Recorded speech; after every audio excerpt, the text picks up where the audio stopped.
अस्सलाम वालेकुम फ्रेंड्स आज का टॉपिक है टैक्स प्लानिंग। काफ़ी यूज़र फॉलोअर्स ने जो इस साल जो टैक्स फाइलिंग कर रहे हो की है और जो उनके कमेंट्स है क्वेश्चंस है उसको हम एड्रेस करेंगे। और उसको एड्रेस करने से पहले ये जो मुझे समझ आया कि मोस्टली आम लोगों को ये टैक्स प्लानिंग का कॉन्सेप्ट ही नहीं है, क्योंकि वो टैक्स प्लानिंग करके चले एवरी साल, यानी कि एवरी ईयर आप शुरू में ही वो एक प्लानिंग कर ले टैक्स की, ताकि आपको ये सारे जो आपके जो जिस तरह के इश्यूज आ रहे हैं ना वो सब ना आए। जिसमें मेजर एक प्रॉब्लम रिफंड का आता है कि यूजर एंड पे रिफंड आ जाता है और बोले रिफंड सर क्लेम करना है, ये तो कैसे किया जाए। ठीक है, इसकी क्लेम करने की एप्लीकेशन है, सब चीजें हैं, बट मेरा सवाल ये है कि आपको रिफंड करने का, यानी कि ये क्यों आपको जरूरत पड़ रही है, क्योंकि रिफंड में आया ही क्यों। हमें ये नौबत आनी नहीं चाहिए कि रिफंड में आ जाए अमाउंट। ठीक है, इसका मतलब ये कि जो टैक्स आपको जो देना था आपने उससे ज्यादा दे दिया है, इस वजह से वो रिफंड में आ रहा है। तो उसकी वजह ये कि हमें जो for the year during the year जिस तरह की हमारी टैक्स डिडक्शन ये सब हो रहा होता है, इस बारे में शायद हमें पता ही नहीं होता ये हमें करना क्या है। इस वजह से मैंने एक छोटा सा टॉपिक बनाया है जो कि थोड़ी सी हम प्लानिंग करना सीख ले। अगर आप टैक्स प्लानिंग करेंगे तो होपफुली आपको इतना बड़ा रिफंड नहीं आएगा। ठीक है ना, हम एग्जाम्पल के थ्रू भी देख लेंगे और ऑन हैंड प्रैक्टिकल भी चीजें कुछ देख लेंगे। थोड़ा सा टॉपिक ड्राई है, बट मैं कोशिश करूंगा कि आप लोग यानी कि इसमें बोर ना हो। ठीक है, कुछ चीजें आपके मतलब की भी है तो शायद आपका इंटरेस्ट डेवलप रहेगा। पर हम लेट्स हम स्टार्ट करते हैं। ठीक है, टैक्स प्लानिंग के ऊपर हम देखिए, टैक्स प्लानिंग से पहले आपको कॉन्सेप्ट पता होने चाहिए। मेरे मुझसे भी लोग बात कर रहे होते तो मेरे सर इतना इतना कमा लिया मैंने, इतना मेरा टैक्स हो गया। ठीक है, मगर थोड़ी बहुत टर्मिनोलॉजी आपको आनी चाहिए, वर्डिंग्स आपको टैक्स की जो अकॉर्डिंग है आना चाहिए, थोड़ा बहुत, ज्यादा नहीं, पूरा तो नहीं, तो थोड़ा बहुत आना चाहिए। जो मोस्टली जो यूज होता है, देखिए जैसे कि टैक्सेबल इनकम, आपको पता होना चाहिए कि टैक्सेबल इनकम क्या होता है। टैक्सेबल इनकम मतलब कि जो आपने कमाया, जो आपकी जेब में पैसा आया है, जिस यानी कि इनकम जिस तरह से जनरेट हुई है, जिस जिस तरीके से किसी भी सोर्स से, जैसे कि बैंक से इंटरेस्ट आया है, प्रॉफिट मिला है, अदर इनकम है, ये सब मिला के ग्रॉस इनकम होता है और टैक्सेबल इनकम होता है। ठीक है ना, अभी हम उस डिटेल में नहीं जाते कि ये तो सर प्रॉफिट हो जो होता है ये तो फिक्स एंड फाइनल का। ठीक है, जो जिनको पता है, पर जिनको बिल्कुल भी नहीं पता उसके लिए है ये डेफिनेशन कि टैक्सेबल इनकम में सब आ जाता है, ये सब आपकी इनकम है। टैक्स लायबिलिटी, जो आपने इनकम बनाई है, टैक्सेबल इनकम, उस पे जो टैक्स अप्लाई होगा, जो टैक्स रेट लगेगा, जो भी एज पर स्लैब या जो भी इसके जो लॉज है, तो वो आपकी टैक्स लायबिलिटी है जो आपको पे करना है। मिसाल के तौर पे अगर किसी किसी सैलरीड पर्सन अगर 15 लाख कमाता है एनुअली, तो 39,000 एग्जाम्पल है, कोई टैक्स रेट फिक्स नहीं किया हुआ मैंने इस पे समझाने के लिए। तो ये जो 39,000 है, 39,000, ये आपकी टैक्स लायबिलिटी है, आपको ये पे करना है। तो जब भी बात करें तो भाई सर हमारी टैक्स लायबिलिटी इतनी हो रही है, ठीक है ना, आप किसी से भी बात करें तो आपको पता होना चाहिए, आप इस तरह के वर्डिंग यूज करें कि भाई मेरी टैक्स लायबिलिटी इतनी है, टैक्स इनकम, टैक्सेबल इनकम मेरी इतनी है। ठीक है ना, तो ये दो वर्ड आपको बिल्कुल अच्छी तरह आनी चाहिए। ठीक है, अच्छा, ये एक एक अंडरस्टैंडिंग इसमें नहीं होती लोगों को कि ये एडजस्टेबल टैक्स क्या होता है, टैक्स क्रेडिट क्या है, फिक्स एंड फाइनल टैक्स क्या है। ठीक है, ये बिल्कुल ही आपको साफ साफ आपको पता होना चाहिए। अगर आप टैक्स प्लानिंग करना चाहते हैं साल के शुरू से ही, तो आपको ये चीजें पता होनी चाहिए कि एडजस्टेबल टैक्स, टैक्स क्रेडिट और फिक्स एंड फाइनल क्या होता है। ठीक है, देखिए एडजस्टेबल टैक्स वो होता है जो कि आप एडजस्ट कर सके। मिसाल के तौर पे देखिए, salary, for example salary tax, अब सैलरी टैक्स भी आप देखें तो एडजस्टेबल वाले टैब में डाल रहे होते हैं। ठीक है, जो टैक्स फाइल करते हैं उनको पता है, तो वो भी एडजस्ट ही हो रही होती है। किससे एडजस्ट हो रही होती है? वो आपकी टैक्स लाइबिलिटी से हो रही होती है। अब जब भी आप टैक्स रिटर्न फाइल करते हैं तो आप देखिए अपनी सैलरी डालेंगे तो आपका एडमिट टैक्स में आ जाएगा। क्यों? वो की वो टैक्स लाइबिलिटी है। फिर आप जाते हैं एडजस्टेबल टैक्स में और आप डाल देते हैं जितना आपका डिडक्शन हुआ था, आपके पास जो सर्टिफिकेट होगी सैलरी की टैक्स डिडक्शन की, उसमें से देख के आप जो डाल देते हैं, तो वो एडजस्ट कर रहे हैं कि मेरी टैक्स लाइबिलिटी से इतना टैक्स मैं पे कर चुका हूँ, और वो एडजस्ट कर दे। ठीक है, मैं आगे आपको बताता हूँ आप क्या चीजें मिस कर रहे होते, ठीक है, जो आप नहीं कर पा रहे होते। अब उसमें और भी टैक्स होते हैं, व्हीकल टैक्स है, खासतौर पर प्रॉपर्टी का, ये एडवांस टैक्स 236 के और 236 सी लगता है एडवांस टैक्स। ये भी एडजस्टेबल होता है, बट वो ज्यादातर टैक्स फाइल जब कर रहे होते हैं उसमें डालते हैं तो वो रिफंडेबल में आ जाता है। अब रिफंड में आ गया तो इसकी वो श्योरिटी तो नहीं है कि भाई कब मिलेगा, क्या है। हाँ, अप्लाई कब कर सकते हैं, तो ये भी एक सवाल आ रहा होता है। अभी टैक्स ईयर 2025 चल रहा है जैसे, तो ये अभी से अप्लाई करते रिफंड आ गया, तो सर भाई अभी ये अप्लाई नहीं कर सकते जब तक इसका क्लोजिंग, यानी कि सबमिशन डेट खत्म ना हो जाए।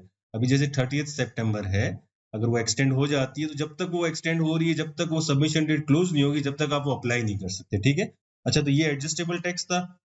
अच्छा, टैक्स क्रेडिट। अब टैक्स क्रेडिट पता होना चाहिए क्या चीज है। टैक्स क्रेडिट मतलब कि जो आपकी टैक्स लाइबिलिटी है, यानी कि जो टोटल इनकम थी, टैक्सेबल इनकम में जितना आपको टैक्स पे करना है, जितना आपको कर्ज है टैक्स लाइबिलिटी का, उसमें से डायरेक्ट आप माइनस कर सकते हैं, उसको टैक्स क्रेडिट कहते हैं, ठीक है ना। अब टैक्स क्रेडिट में क्या होता है, अगर आप कोई नेक काम करना चाहते हैं, जैसे अगर आप डोनेशन देते हैं, कोई चैरिटेबल करते हैं, तो आपको टैक्स लॉ आपको इसका बेनिफिट देती है, भाई आपने इतना अच्छा काम किया है, डोनेशन दिया है आपने, तो आपको टैक्स क्रेडिट मिलता है। अच्छा, टैक्स क्रेडिट की भी सबकी लिमिटेशन डाली है, ऐसा नहीं कि आप जितना चाहे कर सकते हैं और क्रेडिट आपको मिल सकता है, दे तो सकते हैं आप, ठीक है। मगर डोनेशन मतलब कि देखिए, जो आपकी टैक्सेबल इनकम है, ठीक है, आपको टैक्सेबल इनकम पता है क्या कह रहा था मैं, ठीक है ना। टैक्सेबल इनकम का 30%, अगर 15 लाख कमा रहे हैं जैसे, तो उसका 30% तक मैक्स आप टैक्स क्रेडिट कर सकते हैं, ठीक है। डोनेशन तो आप ज्यादा दे सकते हैं, बट जो टैक्स क्रेडिट की एक लिमिट लगाई है वो इतनी ही लगाई हुई है, ठीक है, कि 30% आप दे सकते हैं, ठीक है। इसी तरह से, अच्छा पहले मैं आपको ये एग्जांपल मैं आपको वहां करके दिखा देता हूँ, ठीक है। देखिए मिसाल के तौर पे, देखिए आप यहाँ आ जाए टैक्स क्रेडिट में, ठीक है ना। अब आप टैक्स क्रेडिट में आते हैं तो आप देखिए यहाँ बहुत सारी चीजें हैं, ठीक है। आप देखिए तो देखिए ज्यादातर ये डोनेशन का, देखिए यहाँ भी डोनेशन है, चलिए यहाँ एक मैं डाल देता हूँ, अगर मैं 4.5 लाख डालता हूँ, ठीक है ना, इस पे मुझे कितना टैक्स क्रेडिट मिलेगा, ठीक है। तो इस पे देखिए ये टैक्स क्रेडिट मतलब इस पे, अच्छा सैलरी आपने डाली नहीं है तो ये इसको कैलकुलेट नहीं करेगा, ठीक है। तो आपको पहले सैलरी डालनी है, इसमें सैलरी डालेंगे तो आपको कुछ बताएगा कि भाई कितनी लिमिट है। अगर मैंने सैलरी डाल दी यहाँ, ठीक है, कैलकुलेट कर लिया, अब आप आ जाते हैं, ठीक है, कि आपको टैक्स क्रेडिट कैसे मिलता है, ठीक है, इजी है। अगर आपको टैक्स लॉ किताबें, अगर कोई इसके टैक्स कार्ड नहीं पढ़ने हैं आपको, तो आप डायरेक्ट यहाँ कंप्यूटेशन से जाके भी आप देख सकते हैं और यहाँ से कर सकते हैं। हम टैक्स क्रेडिट में देखते देखो कितना क्रेडिट दिया है इसने, इसने देखो 22,500 का दिया है। मतलब कि अगर आपने साढ़े चार लाख आपने डोनेशन दिया है, तो 4.5 का टैक्स क्रेडिट नहीं मिलेगा, उसका कुछ पोर्शन टैक्स क्रेडिट मिलेगा, जो कि आपकी जो टैक्स लाइबिलिटी है वहां से वो माइनस हो जाएगा। मिसाल के तौर पे अगर आपको ये पे करना था, जो आपकी टैक्स लाइबिलिटी थी, नॉर्मल टैक्स जो था वो 75,000 था, अब 75,000 था, तो आपको इसमें से टैक्स क्रेडिट मिला कितना, देखिए 22,500। अब आपको पे कितना करना है, 52,500, देखिए एडमिट टैक्स में ये आ जाएगा, ठीक है, 52,500। अच्छा ठीक है, अब एडजस्टेबल टैक्स मैंने एक और बताया था, अगर आप यही अमाउंट अगर आप अपनी सैलरी के साथ यहाँ डाल देंगे, अब देखिए अब कितना देना था आपको, ये 52,500। ये एडजस्टेबल टैक्स में आते, देखो जैसे मैंने आपको समझाया था कि शायद कंफ्यूज ना हो, कि सैलरी भी एक तरह की वो एडजस्टेबल ही हो रही होती है, कि भाई आपने जो टैक्स फॉर द ईयर पे किया है एवरी मंथली, और जो उसका टैक्स सर्टिफिकेट मिलता है, उसकी आप यहाँ पर आप क्रेडिट कर रहे होते हैं। तो आपको ये जो टैक्स क्रेडिट मिलने के बाद जो पड़ा था, आपको यही मिला है कि आपको 52,000 पे करना है, ठीक है। तो टैक्स क्रेडिट की डेफिनेशन इस तरह से समझे कि जो आपका टैक्स लाइबिलिटी थी, जैसे 75,000 थी, अगर 75,000 थी, तो उसमें से आपको कितना 22,500 टैक्स क्रेडिट मिला है आपको, ठीक है। तो आपको पे करना है कितना, 52,500। तो ये एक आपको पता होना चाहिए प्लानिंग के अंदर कि कहाँ कहाँ से मुझे टैक्स क्रेडिट मिल सकता है।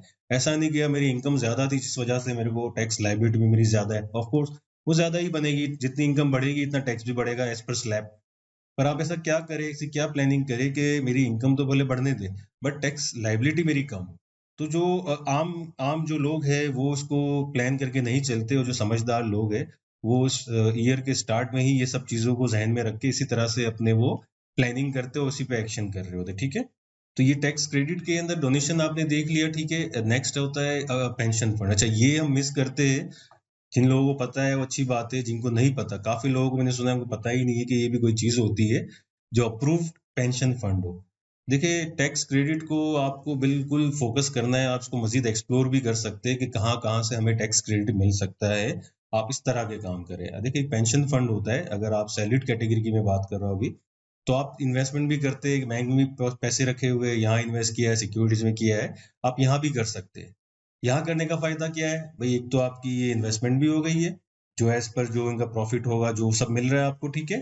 सेकंड, आपको क्रेडिट भी मिलेगा, आपको एवरी ईयर टैक्स क्रेडिट मिलेगा, और इसकी भी लिमिट है 20% ऑफ टैक्सेबल इनकम, यानी कि जो आपकी इनकम है, अगर आप 15 लाख कमा रहे हैं तो उसका आप 20% तक मैक्स आप टैक्स क्रेडिट में क्लेम कर सकते हैं। ज्यादा डाल सकते हैं, आपकी मर्जी है। जैसे आप डोनेशन भी देखे तो जितना चाहे दे सकते हैं, बट आपको भाई एक लिमिट लगा दी भी 30% ऑफ टैक्सेबल इनकम, और यहाँ 20% ऑफ टैक्सेबल इनकम, ठीक है।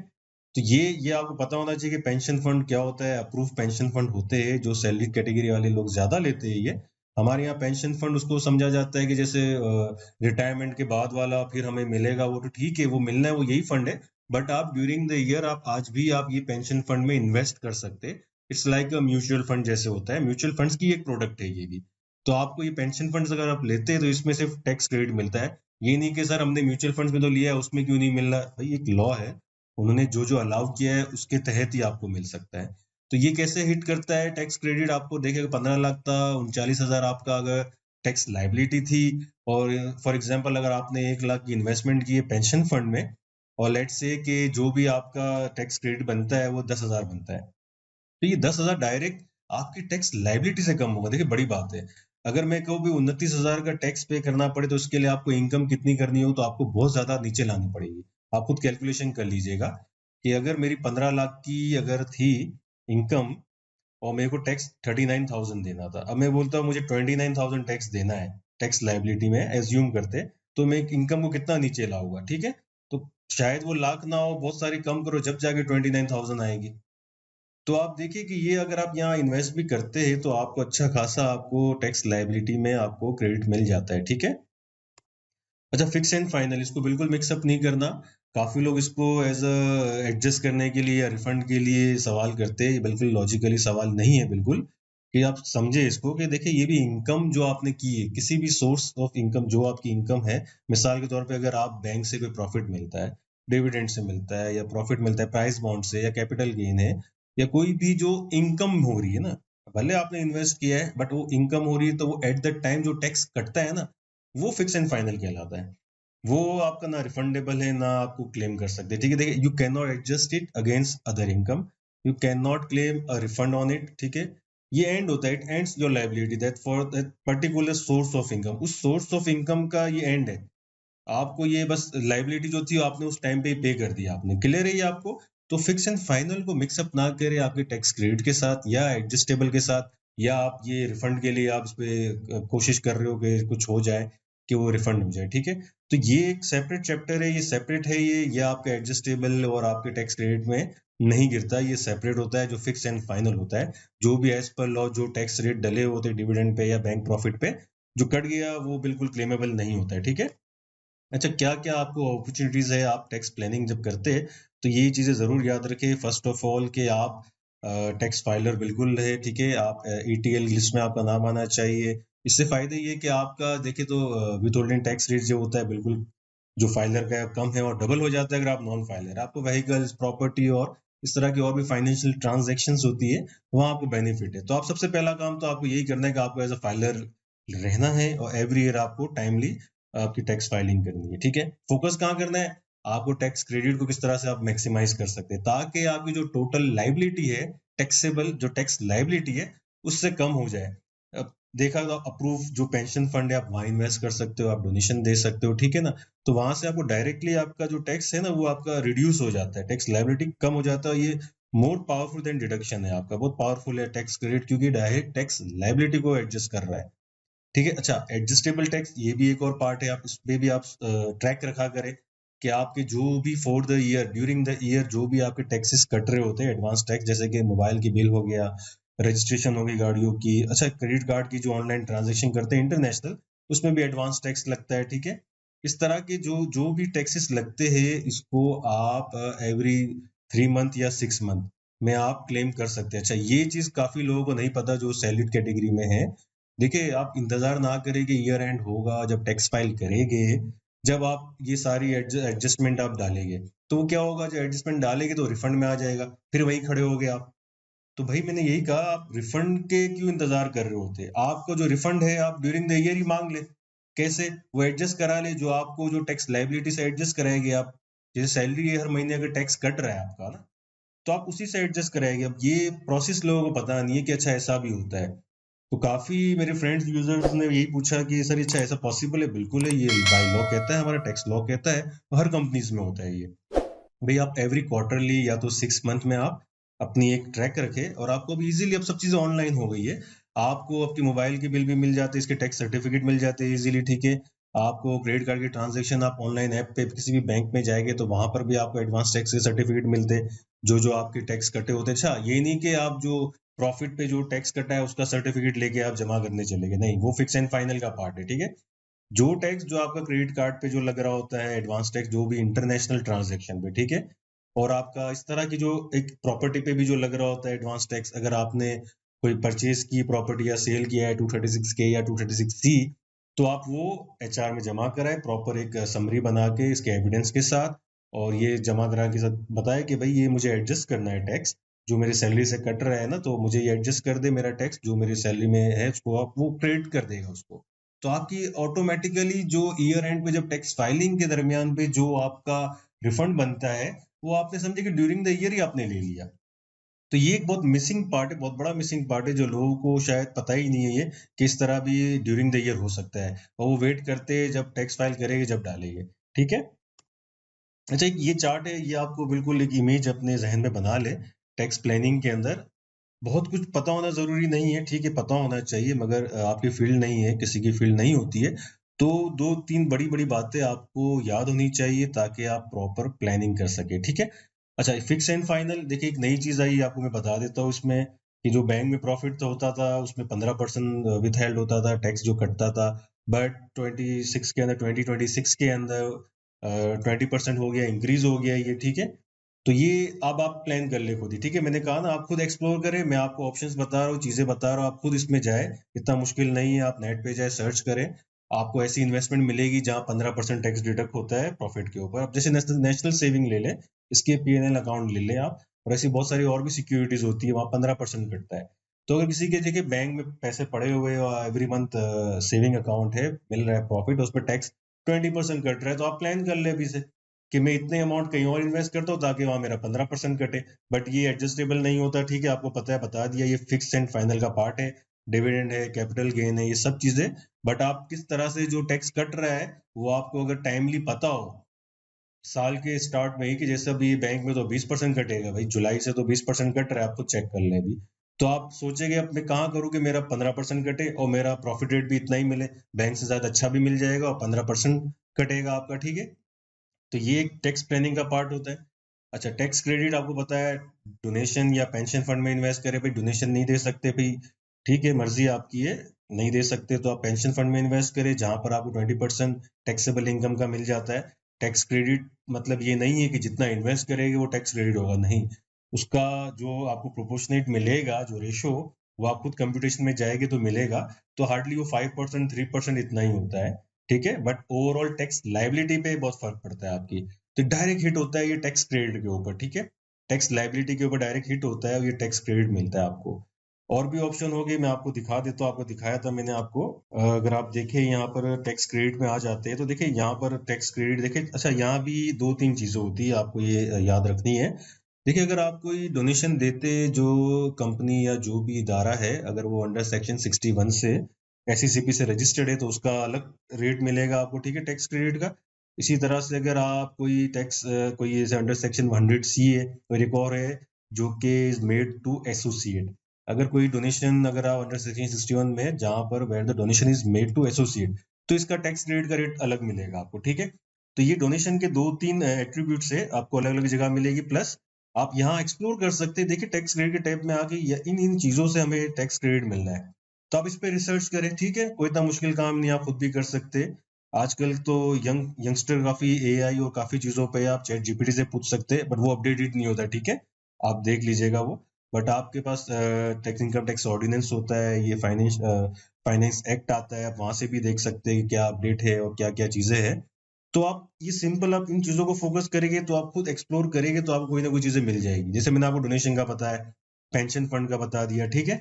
अच्छा, तो ये टैक्स क्रेडिट के बाद आता है एडजस्टेबल टैक्स, ठीक है, एडजस्टेबल टैक्स वो ही है जो लोग मिस कर रहे हैं, खास तौर पर सैलरीड कैटेगरी वाले मिस कर रहे हैं, कि वो पूरे साल खत्म होने का इंतजार करते हैं और जब टैक्स फाइल करने बैठते हैं, जब ये सब चीजें डाल रहे होते हैं, वो सब डालोगे तो रिफंड में आ जाएगा, फिर रिफंड के एक और एप्लीकेशन भरेगी, अब वो कब मिले, कोई श्योरिटी तो कोई नहीं दे रहा कब मिले, तो आप ड्यूरिंग द ईयर ही कर दे, ये आपको लॉ इजाजत देता है इसको, कि आप ड्यूरिंग द ईयर जो भी आपके जो टैक्स कटे, खास तौर पे ये देखे तो आपकी जो प्रॉपर्टी पे ना एडवांस टैक्स काफी लोगों का बड़ा होता है प्रॉपर्टी के ऊपर, 236 के और 236 सी, तो आप वो ड्यूरिंग द ईयर भी आप एचआर को दे सकते हैं विद एविडेंस चीजें, कि भाई ये मेरा एडवांस टैक्सेस थे, ये प्लीज एडजस्ट कर दे आप, ठीक है। इनके फॉर्म भी होते हैं, हर कंपनी रखता भी एचआर वाला, और वो आपको दे भी सकता है, और आप उसको क्लेम करेंगे तो क्या होगा इससे कि जो आपका फॉर द ये जो टैक्स लायबिलिटी थी वो वहां से कम हो जाएगी आपकी, ठीक है ना। तो वो उसको एडजस्ट कर देगा कि भाई ये इसका एडवांस टैक्स था, कट जाएगा। ये क्रेडिट कार्ड की ट्रांजेक्शन पे भी लगता है जो कि इंटरनेशनल हो, ठीक है ना। ऐसा नहीं कि हम शॉपिंग कर रहे हैं वो ले उस पर नहीं लगता है। आप देख लीजिएगा, आप स्टेटमेंट में शो हो रहा होता है। तो जो एडवांस टैक्स होता है आप वो क्लेम कर सकते हैं। व्हीकल टैक्स पे भी एडवांस टैक्स होता है, जो कि नहीं खरीदी है आपने, परचेज किए, उस पे भी आ रहा होता है, आप वो कर सकते हैं। मोबाइल बिल पे लगता है, ठीक है, वो कर सकते हैं। तो 3 महीने का डेटा या 6 महीने का डेटा लेके आप एक समरी बनाए, भाई इतना होता है टैक्स मेरा, और आप ये एडजस्ट करवा ले अपनी सैलरी से।